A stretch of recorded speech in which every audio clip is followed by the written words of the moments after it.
Good morning friends, నేను మీ సాయి మల్లేష్ మాట్లాడుతున్నాను. ముందుగా మా ఛానల్ సబ్స్క్రైబ్ చేసి లైక్ చేసి షేర్ చేయండి. అదేవిధంగా హైదరాబాద్లో కానీ హైదరాబాద్ పరిసర ప్రాంతంలో కానీ స్థలం కొనాలనుకున్నా అమ్మాలనుకున్నా ఇందులో ఉన్న కాంటాక్ట్ నెంబర్ని సంప్రదించగలరు. ఓకే ఫ్రెండ్స్, ఈరోజు వార్తల్లోని ముఖ్యాంశాలు తెలుసుకుందాం. నమస్తే తెలంగాణ దినపత్రిక. నేను ఉగ్రవాదిని కాను, కేజ్రీవాల్ సందేశం. మూడో సంపన్న అభ్యర్థిగా హేమమాలిని. బృందావనంలో 70 అంతస్తుల ఆలయం.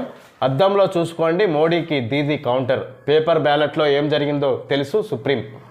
హైకోర్టులో 2 జడ్జీలకు పదోన్నతి. పూర్తిస్థాయి న్యాయమూర్తులుగా justice J Srinivasarao, justice N Rajeswararao. కేంద్రానికి సుప్రీంకోర్టు కొలీజియం సిఫారసు. ఈ సర్కారు ఏడాదైనా ఉంటుందా? గుడ్డి లక్ష్మి వచ్చినట్టు లిల్లీ పుట్టుగాళ్ళు అధికారంలోకి వచ్చారు. కాంగ్రెస్ను 60 ఏండ్లు చూసినాం, నమ్మితే మోసపోతాం. తెలంగాణకు బీఆర్ఎస్ అవసరం ఇప్పుడే ఎక్కువ ఉన్నది. మన ఆశలు తీరాలంటే బీఆర్ఎస్ ఢిల్లీలో ఉండాల్సిందే. ఆగమాగమైతే అడివడివైతాం. మనసు పెట్టి ఓటేయండి. ఉద్యోగ ఉపాధ్యాయులు నిలకడగా ఆలోచించి చెక్ పెట్టాలి. సీఎం రేవంత్ ఇక్కడొక మాట, ఢిల్లీలో బీజేపీ పాట. బీజేపీ తెలంగాణకేం చేసింది? అక్కరకు రాని చుట్టమిది. ఓటు ఆ పార్టీకేసినా మంజీరా నదిలో వేసినా ఒకటే. అంబేద్కర్కు దండేయరా? అహంకారమా కావరమా? మళ్ళీ బీఆర్ఎస్ ప్రభుత్వం తెస్తా, ప్రజలను కాపాడుతా, రైతుల్ని రక్షిస్తా, దళిత బిడ్డలకు దళిత బంధు ఇచ్చి తీరుతా. మెదక్ జహీరాబాద్ ప్రజా ఆశీర్వాద సభలో కేసీఆర్. దద్దరెళ్లిన సభస్థలి, 1,00,000కు పైగా జనం హాజరు.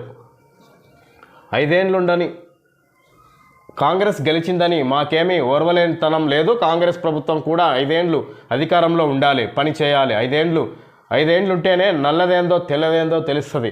కానీ కాంగ్రెస్ సభలో ముఖ్యమంత్రి మాట్లాడే మాటలు చూస్తుంటే వణికిపోతున్నాడని తెలిసిపోతున్నది. కాంగ్రెస్కు 2 సీట్లు కూడా రావని సర్వేలు చెప్తున్నాయి అని జిల్లాల రైతాంగం తిరగబడుతున్నది. ముఖ్యమంత్రి బీజేపీలోకి జంప్ కొడతాడేమో. ముఖ్యమంత్రి భయం, కంపం చూస్తుంటే ఈ ప్రభుత్వం ఏడాది కూడా ఉండేటట్టు లేదనిపిస్తున్నది.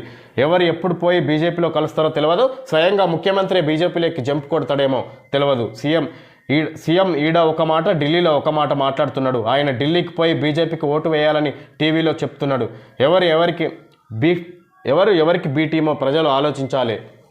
అందుకే వాళ్ళు లివ్లీ పుట్టుగాళ్ళు మా ప్రభుత్వం పెట్టిన 125 అడుగుల భారీ అంబేద్కర్ విగ్రహం దగ్గరికి పోవడం ఇష్టం లేనప్పుడు ఆ సచివాలయంలో ఎందుకు కూర్చుంటున్నారు? అది కూడా అంబేద్కర్ పేరు మీదనే ఉన్నది కదా. యాదగిరిగుట్ట కూడా బీఆర్ఎస్ ప్రభుత్వమే కట్టింది. మరి అక్కడికి పోయి ఎందుకు మొక్కుతున్నారు? ఎమ్మెల్యేలకు ఉన్న క్వార్టర్లు కూడా బీఆర్ఎస్ ప్రభుత్వమే కట్టింది. గెలిచిన కాంగ్రెస్ ఎమ్మెల్యేలు అందులో ఎందుకు ఉంటున్నారు అని అన్నీ తీసేస్తారా? మిషన్ కాకతీయ చెరువులు బంద్ చేస్తారా? ఏమేం బంద్ చేస్తారు? ఇందుకే వాళ్ళను లిల్లీ పుట్టుగాళ్ళు అని అంటున్నా. టీచర్లు, ఉద్యోగులు ఆలోచించాలి. 4 నెలలుగా ఏమవుతున్నదో తెలంగాణ ఉద్యోగ ఉపాధ్యాయులు ఆలోచించాలి. బీఆర్ఎస్ ప్రభుత్వం మీకు ఎంత గౌరవం ఇచ్చిందో గుర్తు చేసుకోవాలి. ఎంత జీతం ఇచ్చినాం, ఎంత పెద్ద పిఆర్సీలు ఇచ్చినాం, తెలంగాణ స్పెషల్ ఇంక్రిమెంట్ ఎట్లా ఇచ్చినాం, ఇవన్నీ మర్చిపోయి ఆగమాగం అడివడివి అయితామంటే మీరే నష్టపోతారు తప్ప బీఆర్ఎస్ పార్టీ కాదు. మీకు తెలివితేటలు, బుద్ధి, గౌరవం ఉన్నది కాబట్టి ఆలోచన చేసి చెక్ బ్యాలెన్స్ చేయాలని ఉపాధ్యాయులను కోరుతున్నా. ఎన్నికలు వస్తే ఆగమాగం కావద్దు, మేధావులుగా ఆలోచించాలి. గవర్నమెంట్కు ముక్కుతాడు వేయాలని అప్పీల్ చేస్తున్నా. పంట బోనస్ ఇవ్వాల్సిందే, దానికి కోడ్ అడ్డు లేదు. బోనస్ కోసం ప్రభుత్వాన్ని ఎక్కడికక్కడ నిలదీద్దాం. ఎన్నికల్లో బాండ్లు ఇచ్చారుగా, ఇప్పుడు చిట్టీలు ఇవ్వండి. డిసెంబర్ 9 ఏమైంది? మళ్ళీ ఆగస్టు 15 అంటారా? అసలు కాంగ్రెస్ రుణమాఫీ చేస్తుందా? నమ్మగలమా? సాగు హామీలపై పోస్ట్ కార్డు ఉద్యమం చేయాలి. పోలీసులు దౌర్జన్యాలు బంద్ చేయండి. సల్వాజీ ది అక్రమ అరెస్ట్. డీజీపీ తీరు మారాలి, లేదంటే జనం తిరగబడతారు. కేసీఆర్ హెచ్చరిక.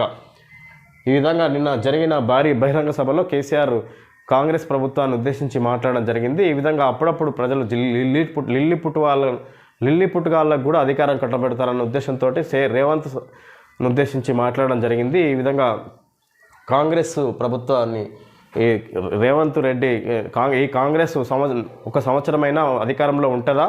అందులో రేవంత్ రెడ్డి బీజేపీలోకి పార్టీ మారే అవకాశం ఉంది. ఈ పార్టీలో ఎంతమంది కాంగ్రెస్ నుంచి మొత్తం బీజేపీలో చేరేటట్టు ఉన్నారు. ఈ ప్రభుత్వం సంవత్సరమైనా నిలుస్తుందా అన్నట్టుగా కాంగ్రెస్ పార్టీని ఉద్దేశించి విమర్శించడం జరిగింది.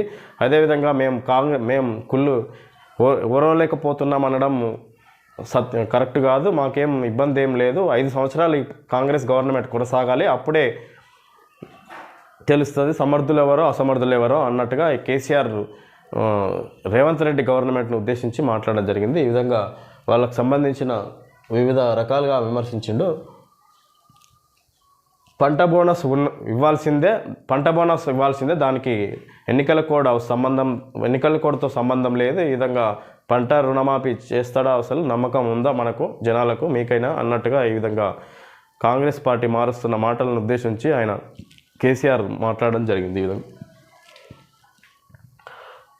భువనగిరి గురుకుల విద్యార్థి మృతి, ఫుడ్ పాయిజన్తో అస్వస్థత, 5 రోజులుగా మృత్యువుతో పోరాటం, 40 మంది నక్సల్స్ మృతి, ఛత్తీస్గఢ్లో భారీ ఎన్కౌంటర్, మృతుల్లో అగ్రనేత శంకర్రావు, ఎన్నికల వేళ ఎదురుకాల్పులు, 5 ఏళ్లలో అతిపెద్ద ఆపరేషన్, కాల్పుల మూతతో దద్దరిల్లిన దండకారణ్యం, మావోయిస్టు ప్లీనరీపై ఆర్మీ పోలీసుల దాడి, 29 మంది మృతి చెందినట్టు అధికారిక ప్రకటన, 40 మంది చనిపోయారు అనధికార వర్గాలు, మృతుల సంఖ్య మరింత పెరిగే అవకాశం, కాంకేర్లో భారీగా ఆయుధాలు స్వాధీనం, కాల్పుల్లో 3 జవాన్లకు గాయాలు, ఛత్తీస్గఢ్ చరిత్రలో అతిపెద్ద ఎన్కౌంటర్ ఇదే, బస్తర్లో 4 నెలల్లో 79 మంది నక్సల్స్ మృతి, ఎన్కౌంటర్తో ఏజెన్సీ ప్రాంతాల్లో రెడ్ అలర్ట్, భూపాలపల్లి జిల్లా చెల్లగరికకు చెందిన శంకర్రావు, ఛత్తీస్గఢ్కు చెందిన లలిత, ఛత్తీస్గఢ్ దండకారణ్యం మరోసారి కాల్పుల మూతతో దద్దరిల్లింది, పచ్చని అడవులు రక్తంతో ఎరుపెక్కాయి, బస్తర్ రీజియన్లోని కాంకేర్ జిల్లాలో మంగళవారం జరిగిన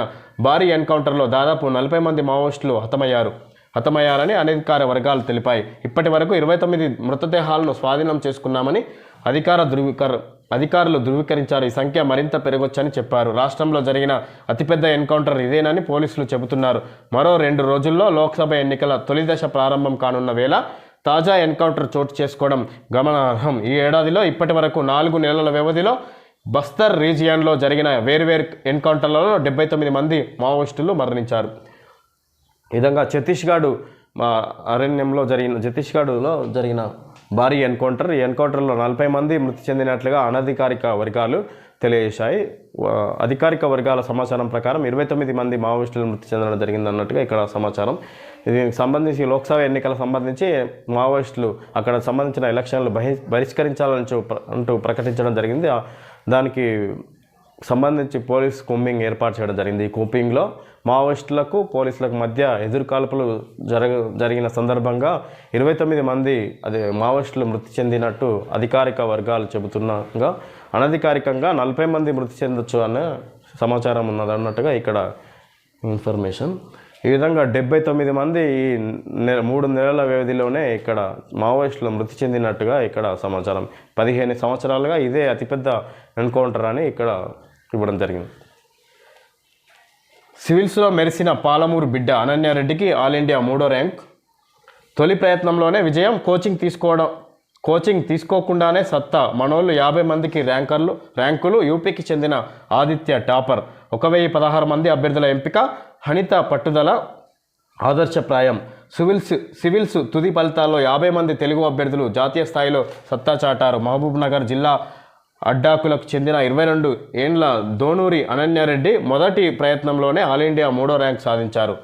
ఈ విధంగా ఆదిత్య శ్రీవాత్సవ మొదటి ర్యాంకు, 2వ ర్యాంకు అనిమేష్ ప్రధాన్, అనన్యారెడ్డి 3వ ర్యాంకు, 82 కౌశిక్, 887 హనిత. ఇక్కడ వివిధ ర్యాంకుల్లో మన తెలుగు విద్యార్థులు 60 ర్యాంకులుగా సాధించినట్టు సమాచారం. అదే యూపీకి చెందిన ఆదిత్య అనే వ్యక్తి మొదటి ర్యాంక్ సాధించడం జరిగింది. సెకండ్ ర్యాంకు 2వ వ్యక్తి అనిమేష్ ప్రధాన్, 3వ వ్యక్తి అనన్యారెడ్డి మన తెలంగాణకు సంబంధించిన వ్యక్తిగా ఇక్కడ చెప్పుకోవచ్చు. ఆమె ఇన్స్టిట్యూట్లో కోచింగ్ తీసుకోకుండా తన సొంతంగా చదివి సాధించినట్టుగా ఇక్కడ సమాచారం. వెన్కాప్ చికెన్ ధరలు with skin 218 kg, skinless 248 per kg, 8 layer Plasto tank, 10 years guarantee, తాగునీటి కొరకు సురక్షితం. వాటర్ ట్యాంక్ సంబంధించినటువంటి. ఓకే ఫ్రెండ్స్, ఈరోజు వార్తల్లోని ముఖ్యాంశాలు తెలియజేయడం జరిగింది. Thank you friends.